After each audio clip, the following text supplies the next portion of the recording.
ኃጢአት ራስን ያሳጣል፣ ጉልበት ያሳጣል፣ ሀብት ያሳጣል፣ ወዳጅ ያሳጣል፣ ቁመናን ያሳጣል፣ አይምሮን ያሳጣል፣ አስተሳሰብን ይነሳል፣ ይጎትታል፣ ተስፋ ያስቆርጣል፣ ነገን ያሳጣል፣ ዓላማ የለሽ ያደርጋል፣ እምንኖርለት ነገር እንዳይኖረን ያደርጋል፣ ሰማይ እንዳይታየን ያደርጋል። ኃጢአት ለጊዜው ደስ የሚል የማይጠቅም ገመድ ነው አስሮ የሚይዝ። አሰድዶት መከራውን አይቶ ተጨንቆ ወደ ቤተ ክርስቲያን የመጣ ሰው ቢኖር እኔ እኮ ርኩስ ነኝ፣ እኔ ቆሻሻ ነኝ፣ እግዚአብሔር ከወገኖቹ ይለየኝ ይሆን አይበል ይላል። አሁን ነገ ስንል ኑ ብሎ ድንገት ያነሳናል። መቅረዟን ድንገት እፍ ብሎ ያጠፋታል። ስለዚህ ንስሐ መግባት አለብን ሁላችንም ነው። ለነገ የምናቆየው የኃጢአት ጥሪት መኖር የለበትም። ኃጢአት ያደነዘዘው ሰው ምንም አይሰማው።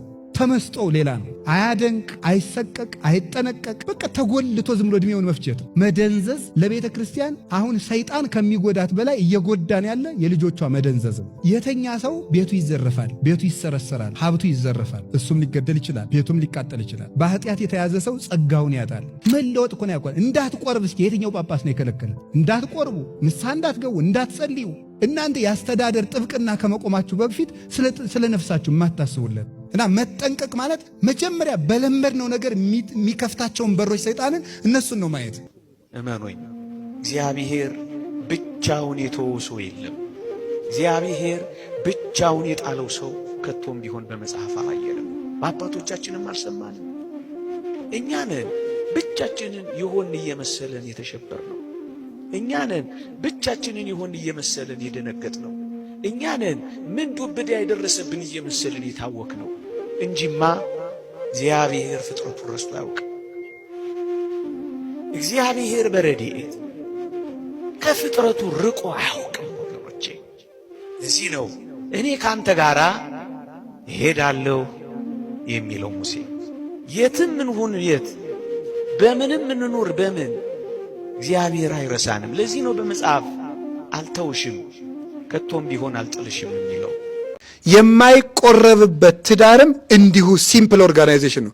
ተራ ሶሻል ኮንትራት ዝም ብሎ ማህበራዊ ኑሮ ለማለት ጥምረት ነው የሚሆነው፣ አያጸድቅም። ትዳር ደግሞ ሊጸድቁበት ሊደኑበት የገቡበት ነው፣ የሚገባበት ነው። አንድ ሰው ሚስቱን ቢፈታ ቤተክርስቲያን ከክርስቶስ ትለያለች ብሎ እንደ መካድ ይቆጠርበታል። አንድ ባል ሚስቱን ቢንቅ ክርስቶስ ቤተክርስቲያንን ንቋታል ብሎ መናገሩ ነው። አንዲት ሚስት ባሏን ባታከብር ቤተክርስቲያን ክርስቶስን አታከብረውም ማለቷ ነው። በጣም ትልቅ ነገር ነው። ክርስቶስን ቤተክርስቲያን ታከብረዋለች። ሚስት ለባሏ የምትሰጠው ትልቁ ስጦታ ምንድን ነው? እንድትነግሯቸው ነው ለባለ ትዳሮች። ምንድን ነው ሚስት ለባሏ የምትሰጠው ትልቁ ስጦታ? ክብር ይባላል። ባል ይሄን ካገኘ ግድ የለም ሌላው ነገር ክብር ነው የሚፈልገው።